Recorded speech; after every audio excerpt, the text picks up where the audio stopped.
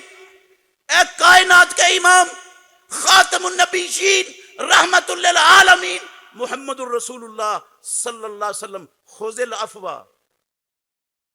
جتنے لوگ آپ کی دعوت میں رکاوٹیں ڈال رہے ہیں، آپ کے خلاف پراپے گنڈے کر رہے ہیں، آپ کو برا بلا کہہ رہے ہیں اپنی زبانوں سے، آپ کی دعوت کا رستہ روکنے کے لیے دن رات متحرک ہیں، آپ کے خلاف 24 گھنٹے سازشیں بناتے ہیں، ان سازشوں کو پورا کرنے کے لیے امر پیرا رہتے ہیں ان پر، فاعف عنہم واعف عنہم،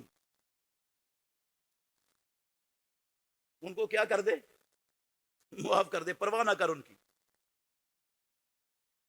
خذ العفو، درگزر، معافی، یہ اپنا شیوا بنا لو۔ جو تنگ کرتا ہے اس کو بھی درگزر کر دو، اس سے جو سازشیں کرتا ہے اس سے بھی درگزر کرو، جو آپ کے خلاف منصوبے بنا کر ان پر چلتا ہے، اذیتیں پہنچانے کا سبب بنتا ہے، خذ العفو، ان کو بھی معاف کر دو۔ جتنے آپ کی دعوت دشمن سب کو معاف کر دو۔ پیدا کرنے والے کی قسم ہے، اللہ کے نبی نے اس پر عمل کیا اور ہمیشہ ہی معاف کیا، سب کو معاف کر دیا۔ اپنی ذات کے لیے، اپنے مفاد کے لیے پیدا کرنے والے کی قسم، پوری زندگی محمد الرسول اللہ صلی اللہ علیہ وسلم نے نہ کسی کے خلاف زبان چلائی، نہ کسی کے خلاف ہاتھ اٹھایا۔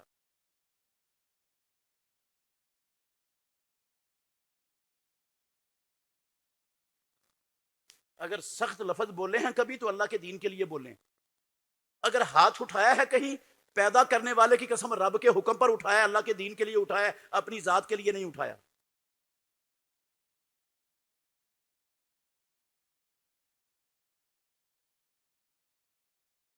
خذ العفو وامر بالعرف، نماز پڑھنے کا حکم دو، روزے رکھنے کا حکم دو، زکوٰۃ ادا کرنے کا حکم دو، حج کرنے کا حکم دو، والدین کے ساتھ حسن سلوک کا حکم دو، رشتہ داریاں جوڑنے کا حکم دو، سب لوگوں کے حقوق ادا کرنے کا حکم دو انہیں۔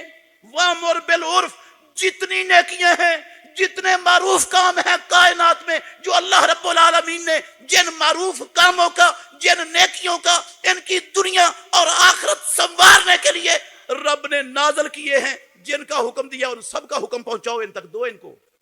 وامر بالعرف،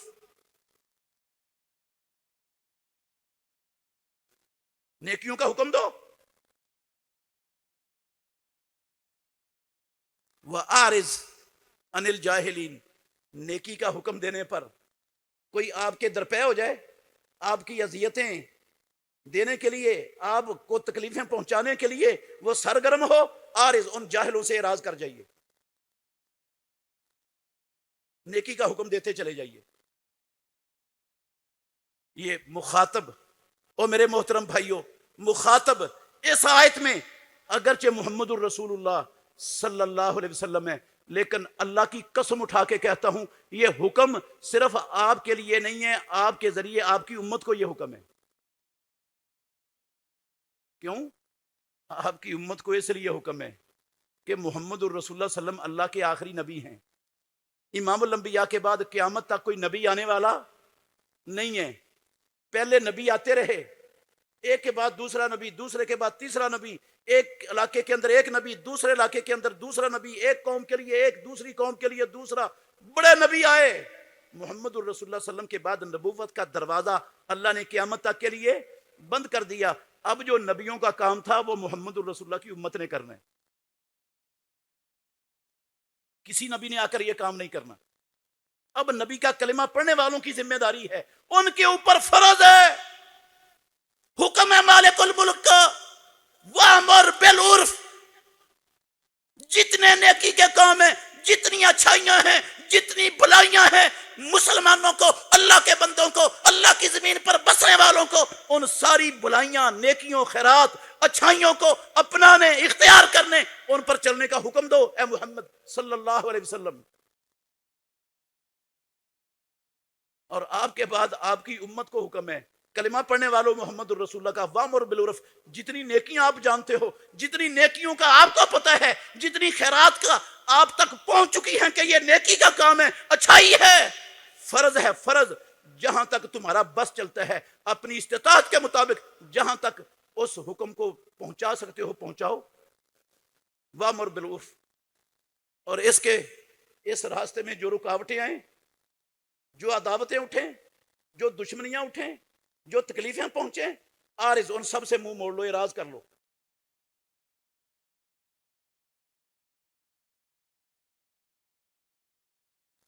اللہ اکبر۔ کوئی چھوٹی سی بات ہے جس کا اللہ رب العالمین اپنے نبی کو حکم دے رہا ہے؟ کوئی معمولی سی چیز ہے؟ اور محمد الرسول اللہ صلی اللہ علیہ وسلم کے ذریعے آپ کی امت کو حکم ہے، رب کا حکم ہے، کوئی معمولی سی چیز ہے؟ صرف رب کا حکم نہیں، امام الانبیاء نے کہا، صحیح بخاری کی حدیث کے لفظ ہیں، کیا کہا؟ یہ ایک جملہ ہی پڑھتا ہوں آپ کے سامنے، بلغوا عنی ولو آیہ۔ او مسلمانوں، او محمد الرسول اللہ کو نبی ماننے والوں، اللہ کو اپنا رب کہنے والوں، آخرت پر ایمان رکھنے والوں، بلغوا عنی ولو آیہ، مسلمانوں مجھے نبی مانتے ہو؟ پھر سنو، بلغوا عنی، میری طرف سے، محمد الرسول اللہ کہتے ہیں میری طرف سے جو کچھ تمہارے پاس آیا ہے، جو کچھ تمہیں پہنچا ہے، اس کو آگے دوسروں تک پہنچاؤ۔ ولو آیا، خواب ایک آیت ہی کیوں نہ ہو، ایک آیت تمہارے پاس آئی ہے، ایک بات پہنچی ہے تمہیں، اللہ کی بات اللہ کے نبی کے ذریعے آپ تک آ گئی، ایک بات ہے، دوسری بات کا آپ کو علم نہیں ہے، وہ ایک بات ہی دوسروں تک پہنچاؤ، یہ فرض ہے آپ پر، حکم ہے محمد الرسول اللہ کا۔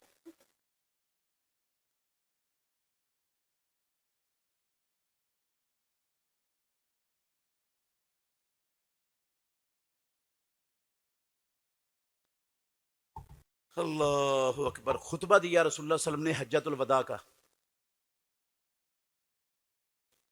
ہم سکول کی کتابوں میں بھی یہ خطبہ حجۃ الوداع پڑھتے ہیں، ساری سیرت اور تاریخ کی کتابیں اس خطبے سے، اس کی شرح سے بھری پڑی ہیں۔ امام الانبیاء نے اس خطبہ حجۃ الوداع کے آخر میں لفظ کہے، فل یبلغ الشاہد منکم الغائبہ، اے محمد الرسول اللہ کا کلمہ پڑھنے والو، ساری دنیا سے عرفات کے میدان میں جمع ہو کر اللہ کے آخری نبی کا خطبہ سننے والوں، اس حرمت والے دن میں، یہ 9 ذوالحجہ کا حرمت والا دن، یہ ذوالحجہ کا حرمت والا مہینہ، یہ مکہ حرمت والا شہر، اس دن میں، اس مہینے میں، اس شہر میں اللہ کے آخری نبی کی بات سننے والوں، فَلْيُبَلِّغْ الشَّاهِدُ مِنْكُمُ الْغَائِبُ، جو تم میں سے حاضر ہیں وہ ان باتوں کو دوسروں تک پہنچائیں۔ حکم ہے رسول اللہ صلی اللہ علیہ وسلم کا، یہ حکم نہیں ہے، حکم ہے پیارے پیغمبر کا۔ اور جس چیز کا حکم دے دیں کائنات کے امام، اس کام میں گنجائش ہوتی ہے، کرو تب بھی ٹھیک ہے، نہ کرو تب بھی ٹھیک ہے، کیوں جی ایسا معاملہ ہوتا ہے؟ وہ صرف جس کام میں حکم ہو وہ صرف امام، مولوی اور خطیب کے لیے ہوتا ہے اور کسی مسلمان کے لیے نہیں ہوتا۔ ولا آیا کا کیا مطلب ہے؟ مولوی کو تو بہت ساری آیتیں آتی ہیں، ولا آیا، اگر کسی کے پاس ایک آیت ہے وہ اس کو آگے پہنچائے، حکم ہے امام الانبیاء کا۔ اس سے مراد تو ہر بندہ ہے، ہر کلمہ پڑھنے والا ہے۔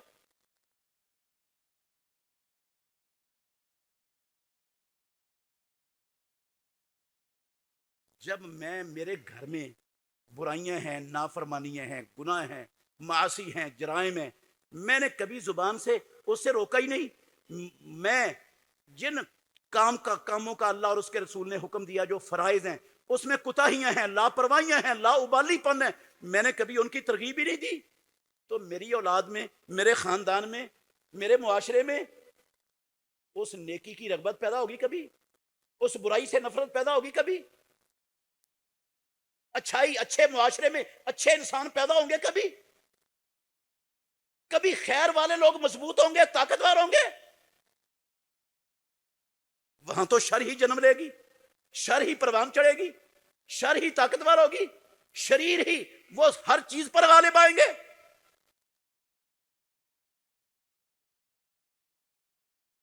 کلکم رائن۔ چلے میں انشاءاللہ باقی اگلے خطبہ جمعہ میں سناؤں گا۔ اللہ ہمیں سمجھنے کی اور عمل کرنے کی توفیق عطا فرمائے۔ اقول قولی ھذا واستغفر اللہ لی ولکم ولسائر المؤمنین فاستغفروا انہ ھو الغفور الرحیم۔ بڑا اہم خطبہ ہوگا آگے والا اس حوالے سے۔ آج چند چیزیں بیان ہوئی ہیں، اگلے خطبے اس سے بہت بڑی اور اہم باتیں آپ کو سناؤں گا۔ اس لیے بھائیوں سے گزارش ہے وہ ٹائم پر آنے کی کوشش کیا کریں۔ ناراض نہیں ہونا میرے بھائیوں، یہ جمعہ رب پر احسان چڑھانے کے لیے نہیں ہوتا۔ ہاں، یہ جمعہ مولوی صاحب کی چیخو پکار کرنے کے لیے نہیں ہوتا صرف۔ یہ چیخو پکار یہ ستونوں اور دیواروں اور یہ پنکھوں کے لیے نہیں ہوتی۔ یہ دیواریں سنتی جائیں اور میں اور آپ ہم اپنے گھروں میں بیٹھے رہیں، اور اس وقت آئیں جب جمعے کا خطبہ ختم ہونے والا ہو۔ پیدا کرنے والے کی قسم ہے جمعہ اللہ نے اس لیے رکھا ہی نہیں۔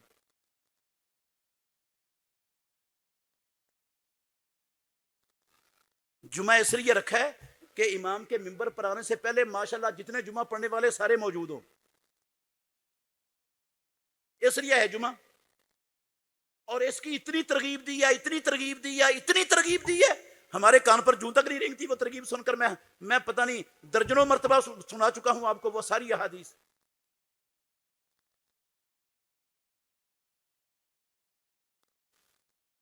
اللہ سے دعا کریں اللہ ہمارے دلوں کو نرم کر دے، اللہ ہمارے سینے کھول دے، ہمارے دلوں کی سختی رب اپنے فضل و کرم سے دور کر دے، ہم سمجھنے والے اور عمل کرنے والے بن جائیں۔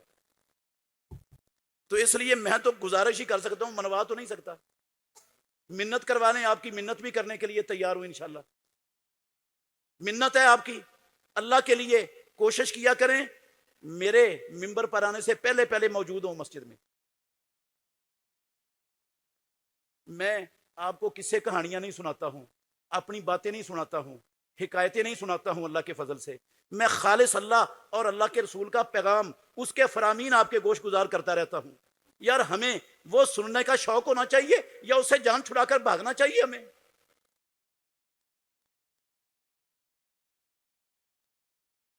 اقول قولی ھذا واستغفر اللہ لی ولکم ولسائر المؤمنین فاستغفروا انہ ھو الغفور الرحیم۔